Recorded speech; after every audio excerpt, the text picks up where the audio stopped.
श्रीविष्णुस्तोत्रम् अदितिरुवाच। नमस्ते देवदेवेश सर्वव्यापिञ्जनार्दन सत्त्वादिगुणभेदेन लोकव्यापारकारण। नमस्ते बहुरूपाय रूपाय महात्मने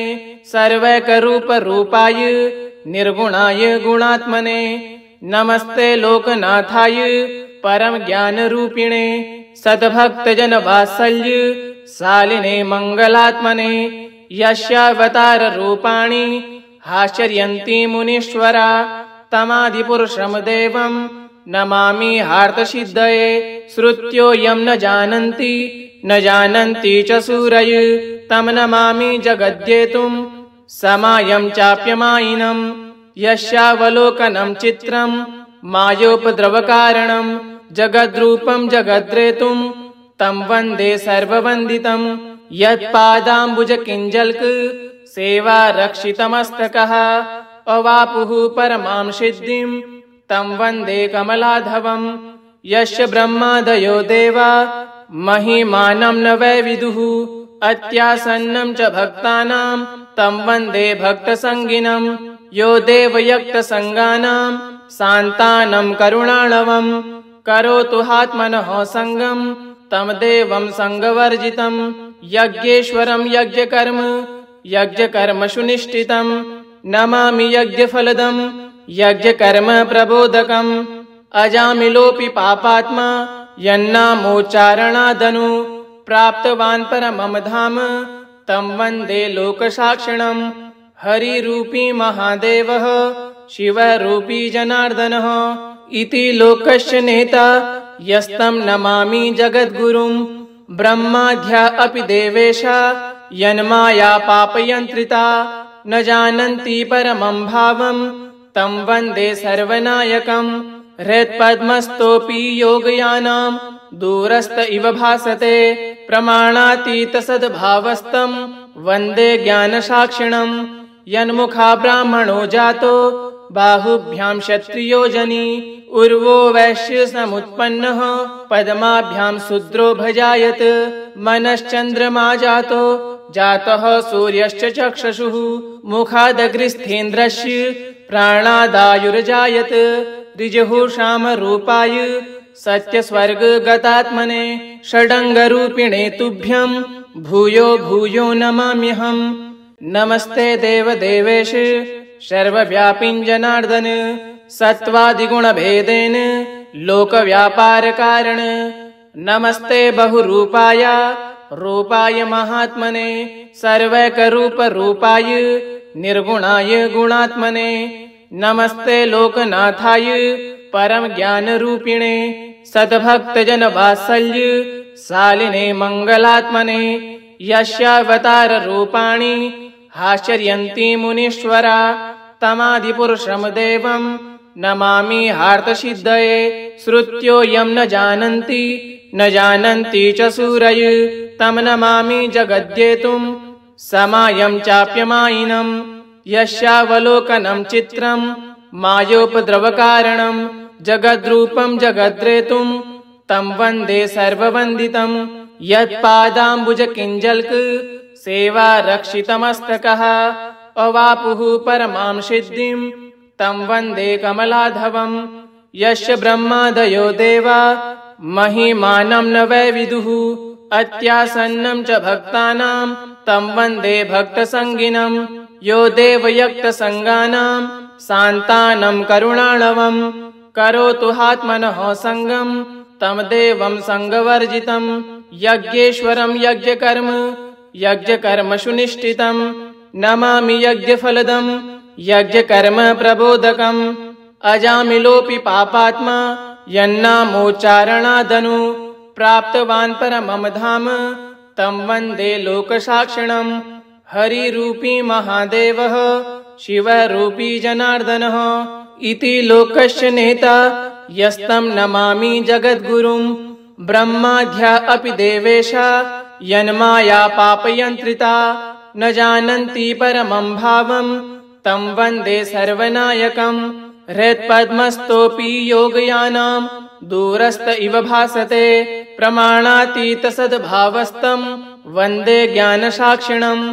यन्मुखा ब्राह्मणो जातो बाहुभ्यां क्षत्रियो जनी उर्वो वैश्य समुत्पन्नः पद्माभ्यां शूद्रो भजायत मनश्चन्द्रमा जातः सूर्यश्च चक्षुषुः मुखादग्रस्थेन्द्रस्य प्राणादायुर्जायत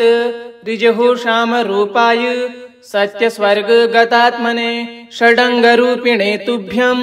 भूयो भूयो नमाम्यहम्। नमस्ते देवदेवेश सर्वव्यापिन् जनार्दन सत्त्वादिगुणभेदेन लोकव्यापारकारण नमस्ते बहुरूपाय रूपाय महात्मने सर्वैकरूपरूपाय निर्गुणाय गुणात्मने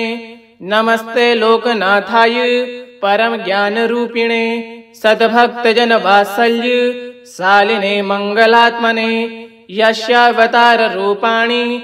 आश्चर्यन्ति मुनीश्वरा तमादिपुरुषं देवं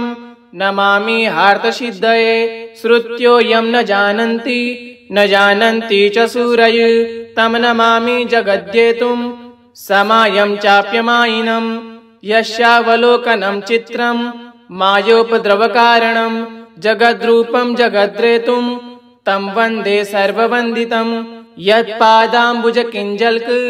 सेवा रक्षितमस्तकः अवापुः परमां सिद्धिं तं वन्दे कमलाधवं यस्य ब्रह्मादयो देवा महिमानं न वै विदुः अत्यासन्नं च भक्तानां तं वन्दे भक्तसङ्गिनं यो देवयक्तसङ्गानां शान्तानं करुणाणवं करोतु आत्मनः सङ्गं तं देवं सङ्गवर्जितं यज्ञेश्वरं यज्ञकर्म सुनिष्ठितं नमामि यज्ञफलदं यज्ञकर्म प्रबोधकम् अजामिलोऽपि पापात्मा यन्नामोच्चारणादनु प्राप्तवान् परमं धाम तं वन्दे लोकसाक्षिणं हरिरूपी महादेवः शिवरूपी जनार्दनः इति लोकस्य नेता यस्तं नमामि जगद्गुरुं ब्रह्माद्या अपि देवेशा यन्माया पापयन्त्रिता न जानन्ति परमं भावं तं वन्दे सर्वनायकं हृत्पद्मस्थोऽपि योगयानां दूरस्थ इव भासते प्रमाणातीतसद्भावस्तं वन्दे ज्ञानसाक्षिणं यन्मुखा ब्राह्मणो जातो बाहुभ्यां क्षत्रियो जनी उर्वो वैश्य समुत्पन्नः पद्माभ्यां शूद्रो भजायत मनश्चन्द्रमा जातः सूर्यश्च चक्षुषुः मुखादग्रस्थेन्द्रस्य प्राणादायुर्जायत ऋजुःषामरूपाय सत्यस्वर्गगतात्मने षडङ्गरूपिणे तुभ्यं भूयो भूयो नमाम्यहम्। नमस्ते देवदेवेश सर्वव्यापिन् जनार्दन सत्त्वादिगुणभेदेन लोकव्यापारकारण नमस्ते बहुरूपाय रूपाय महात्मने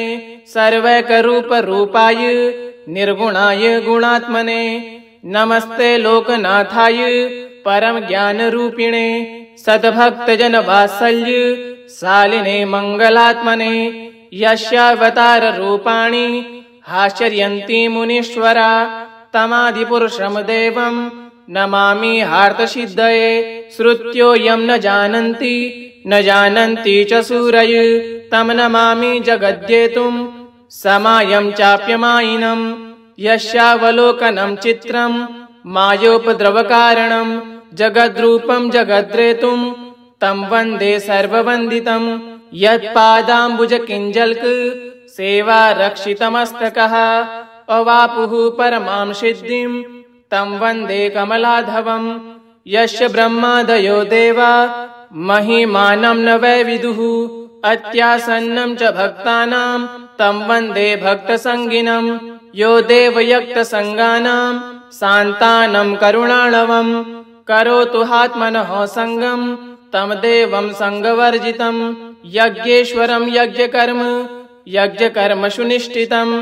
नमामि यज्ञफलदं यज्ञकर्म प्रबोधकम् अजामिलोऽपि पापात्मा यन्नामोच्चारणादनु प्राप्तवान् परमं धाम तं वन्दे लोकसाक्षिणं हरिरूपी महादेवः शिवरूपी जनार्दनः इति लोकस्य नेता यस्तं नमामि जगद्गुरुं ब्रह्माद्या अपि देवेशा यन्माया पापयन्त्रिता न जानन्ति परमं भावं तं वन्दे सर्वनायकम् हृत्पद्मस्थोऽपि योगयानां दूरस्थ इव भासते प्रमाणातीतसद्भावस्तं वन्दे ज्ञानसाक्षिणम् यन्मुखा ब्राह्मणो जातो बाहुभ्यां क्षत्रियो जनी उर्वो वैश्य समुत्पन्नः पद्माभ्यां शूद्रो भजायत मनश्चन्द्रमा जातः सूर्यश्च चक्षुषुः मुखादग्रस्थेन्द्रस्य प्राणादायुर्जायत ऋजुःषामरूपाय सत्यस्वर्गगतात्मने षडङ्गरूपिणे तुभ्यं भूयो भूयो नमाम्यहम् नमस्ते देवदेवेश सर्वव्यापिन् जनार्दन सत्त्वादिगुणभेदेन लोकव्यापारकारण नमस्ते बहुरूपाय रूपाय महात्मने सर्वैकरूपरूपाय निर्गुणाय गुणात्मने नमस्ते लोकनाथाय परमज्ञानरूपिणे सद्भक्तजनवात्सल्य शालिने मङ्गलात्मने यस्यावताररूपाणि आश्चर्यन्ति मुनीश्वरा तमादिपुरुषं देवं नमामि हार्तसिद्धये श्रुत्यो यं न जानन्ति च सूरय तं नमामि जगद्येतुं समायं चाप्यमायिनं यस्यावलोकनं चित्रं मायोपद्रवकारणं जगद्रूपं जगद्रेतुं तं वन्दे सर्ववन्दितं यत्पादाम्बुजकिञ्जल्क सेवा रक्षितमस्तकः अवापुः परमां सिद्धिं तं वन्दे कमलाधवम् यस्य ब्रह्मादयो देवा महिमानं न वै विदुः अत्यासन्नं च भक्तानां तं वन्दे भक्तसङ्गिनं यो देवयक्तसङ्गानां शान्तानं करुणाणवं करोतु आत्मनः सङ्गं तं देवं सङ्गवर्जितं यज्ञेश्वरं यज्ञकर्म सुनिष्ठितं नमामि यज्ञफलदं यज्ञकर्म प्रबोधकम् अजामिलोऽपि पापात्मा यन्नामोच्चारणादनु प्राप्तवान् परमं धाम तं वन्दे लोकसाक्षिणम् हरिरूपी महादेवः शिवरूपी जनार्दनः इति लोकस्य नेता यस्तं नमामि जगद्गुरुं ब्रह्माद्या अपि देवेशा यन्माया पापयन्त्रिता न जानन्ति परमं भावं तं वन्दे सर्वनायकम् हृत्पद्मस्थोऽपि योगयानां दूरस्थ इव भासते प्रमाणातीतसद्भावस्तं वन्दे ज्ञानसाक्षिणम् यन्मुखा ब्राह्मणो जातो बाहुभ्यां क्षत्रियो जनी उर्वो वैश्य समुत्पन्नः पद्माभ्यां शूद्रो भजायत मनश्चन्द्रमा जातः सूर्यश्च चक्षुषुः मुखादग्रस्थेन्द्रस्य प्राणादायुर्जायत ऋजुःषामरूपाय सत्यस्वर्गगतात्मने षडङ्गरूपिणे तुभ्यं भूयो भूयो नमाम्यहम् नमस्ते देवदेवेश सर्वव्यापिन् जनार्दन सत्त्वादिगुणभेदेन लोकव्यापारकारण नमस्ते बहुरूपाय रूपाय महात्मने सर्वैकरूपरूपाय निर्गुणाय गुणात्मने नमस्ते लोकनाथाय परमज्ञानरूपिणे सद्भक्तजनवात्सल्य शालिने मङ्गलात्मने यस्यावताररूपाणि आश्चर्यन्ति मुनीश्वरा तमादिपुरुषं देवं नमामि हार्तसिद्धये श्रुत्यो यं न जानन्ति च सूरय तं नमामि जगद्येतुं समायं चाप्यमायिनं यस्यावलोकनं चित्रं मायोपद्रवकारणं जगद्रूपं जगद्रेतुं तं वन्दे सर्ववन्दितं यत्पादाम्बुजकिञ्जल्क सेवा रक्षितमस्तकः अवापुः परमां सिद्धिं तं वन्दे कमलाधवम् यस्य ब्रह्मादयो देवा महिमानं न वै विदुः अत्यासन्नं च भक्तानां तं वन्दे भक्तसङ्गिनं यो देवयक्तसङ्गानां शान्तानं करुणाणवं करोतु आत्मनः सङ्गं तं देवं सङ्गवर्जितं यज्ञेश्वरं यज्ञकर्म सुनिष्ठितं नमामि यज्ञफलदं यज्ञकर्म प्रबोधकम् अजामिलोऽपि पापात्मा यन्नामोच्चारणादनु प्राप्तवान् परमं धाम तं वन्दे लोकसाक्षिणम् हरिरूपी महादेवः शिवरूपी जनार्दनः इति लोकस्य नेता यस्तं नमामि जगद्गुरुं ब्रह्माद्या अपि देवेशा यन्माया पापयन्त्रिता न जानन्ति परमं भावं तं वन्दे सर्वनायकम् हृत्पद्मस्थोऽपि योगयानां दूरस्थ इव भासते प्रमाणातीतसद्भावस्तं वन्दे ज्ञानसाक्षिणम् यन्मुखा ब्राह्मणो जातो बाहुभ्यां क्षत्रियो जनी उर्वो वैश्य समुत्पन्नः पद्माभ्यां शूद्रो भजायत मनश्चन्द्रमा जातः सूर्यश्च चक्षुषुः मुखादग्रस्थेन्द्रस्य प्राणादायुर्जायत ऋजुःषामरूपाय सत्यस्वर्गगतात्मने षडङ्गरूपिणे तुभ्यं भूयो भूयो नमाम्यहम् नमस्ते देवदेवेश सर्वव्यापिन् जनार्दन सत्त्वादिगुणभेदेन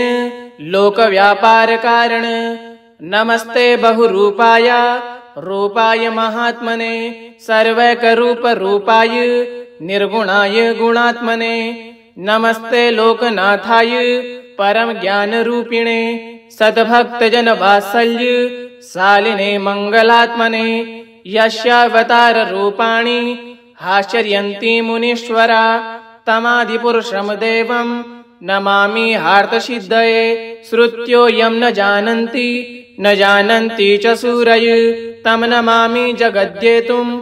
समायं चाप्यमायिनं यस्यावलोकनं चित्रं मायोपद्रवकारणं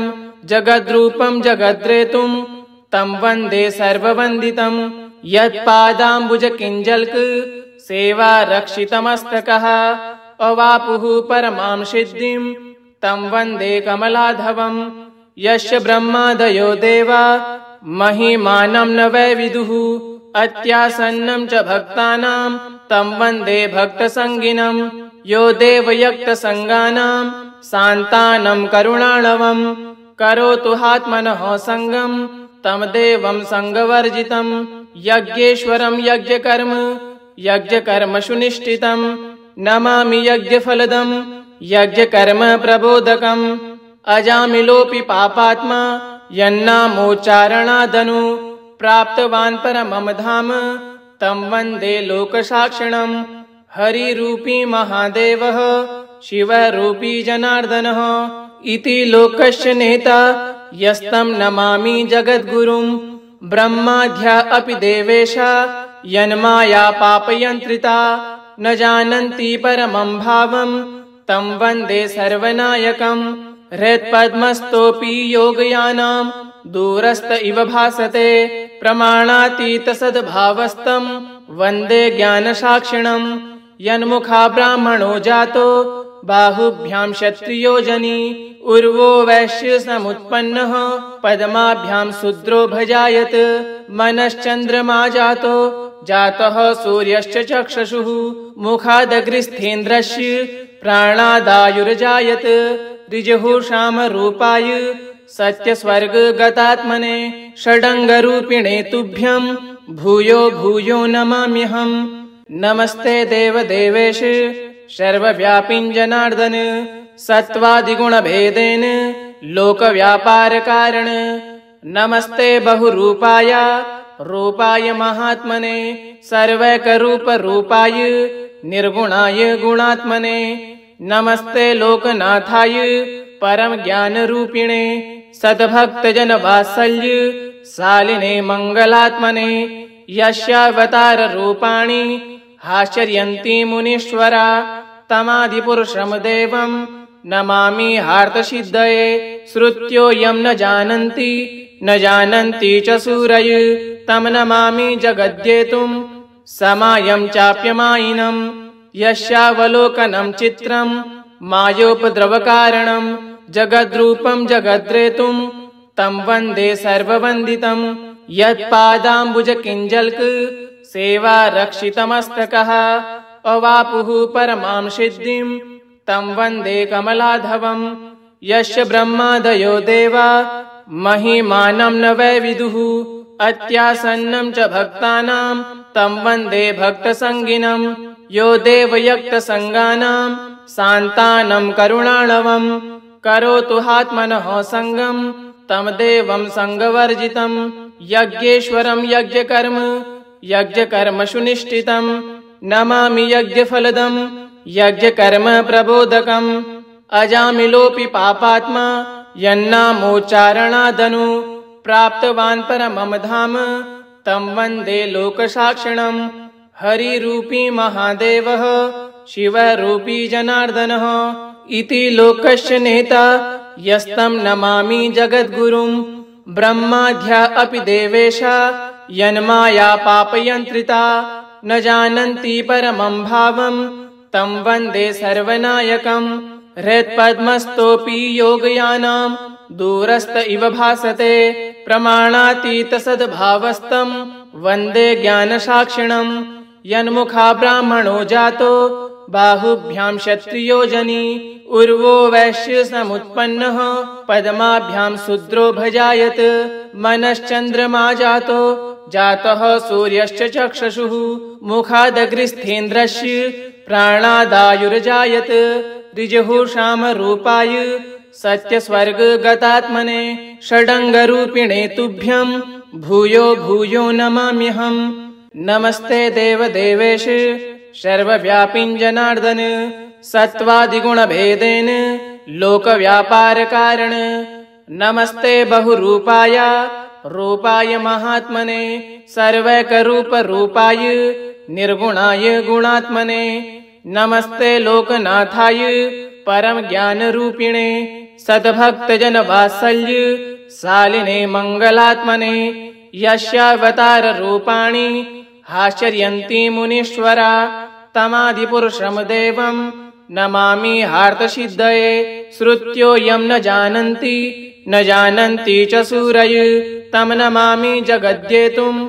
समायं चाप्यमायिनं यस्यावलोकनं चित्रं मायोपद्रवकारणं जगद्रूपं जगद्रेतुं तं वन्दे सर्ववन्दितं यत्पादाम्बुजकिञ्जल्क सेवा रक्षितमस्तकः अवापुः परमां सिद्धिं तं वन्दे कमलाधवं यस्य ब्रह्मादयो देवा महिमानं न वै विदुः अत्यासन्नं च भक्तानां तं वन्दे भक्तसङ्गिनं यो देवयक्तसङ्गानां शान्तानं करुणाणवं करोतु हात्मनः सङ्गं तं देवं सङ्गवर्जितं यज्ञेश्वरं यज्ञकर्म सुनिष्ठितं नमामि यज्ञफलदं यज्ञकर्म प्रबोधकम् अजामिलोऽपि पापात्मा यन्नामोच्चारणादनु प्राप्तवान् परमं धाम तं वन्दे लोकसाक्षिणम् हरिरूपी महादेवः शिवरूपी जनार्दनः इति लोकस्य नेता यस्तं नमामि जगद्गुरुं ब्रह्माद्या अपि देवेशा यन्माया पापयन्त्रिता न जानन्ति परमं भावं तं वन्दे सर्वनायकम् हृत्पद्मस्थोऽपि योगयानां दूरस्थ इव भासते प्रमाणातीतसद्भावस्तं वन्दे ज्ञानसाक्षिणं यन्मुखा ब्राह्मणो जातो बाहुभ्यां क्षत्रियो जनी उर्वो वैश्य समुत्पन्नः पद्माभ्यां शूद्रो भजायत मनश्चन्द्रमा जातः सूर्यश्च चक्षुषुः मुखादग्रस्थेन्द्रस्य प्राणादायुर्जायत ऋजुःषामरूपाय सत्यस्वर्गगतात्मने षडङ्गरूपिणे तुभ्यं भूयो भूयो नमाम्यहम् नमस्ते देवदेवेश सर्वव्यापिं जनार्दन सत्त्वादिगुणभेदेन लोकव्यापारकारण नमस्ते बहुरूपाय महात्मने सर्वैकरूपरूपाय निर्गुणाय गुणात्मने नमस्ते लोकनाथाय परम ज्ञानरूपिणे सद्भक्तजनवात्सल्य शालिने मङ्गलात्मने यस्यावतार रूपाणि हास्यन्ति मुनीश्वरा तमादिपुरुषं देवं नमामि हार्तसिद्धये श्रुत्यो यं न जानन्ति च सूरय तं नमामि जगद्येतुं समायं चाप्यमायिनं यस्यावलोकनं चित्रं मायोपद्रवकारणं जगद्रूपं जगद्रेतुं तं वन्दे सर्ववन्दितं यत्पादाम्बुजकिञ्जल्क सेवा रक्षितमस्तकः अवापुः परमां सिद्धिं तं वन्दे कमलाधवं यस्य ब्रह्मादयो देवा महिमानं न वै विदुः अत्यासन्नं च भक्तानां तं वन्दे भक्तसङ्गिनं यो देवयक्तसङ्गानां शान्तानं करुणाणवं करोतु हात्मनः सङ्गं तं देवं सङ्गवर्जितं यज्ञेश्वरं यज्ञकर्म सुनिष्ठितं नमामि यज्ञफलदं यज्ञकर्म प्रबोधकम् अजामिलोऽपि पापात्मा यन्नामोच्चारणादनु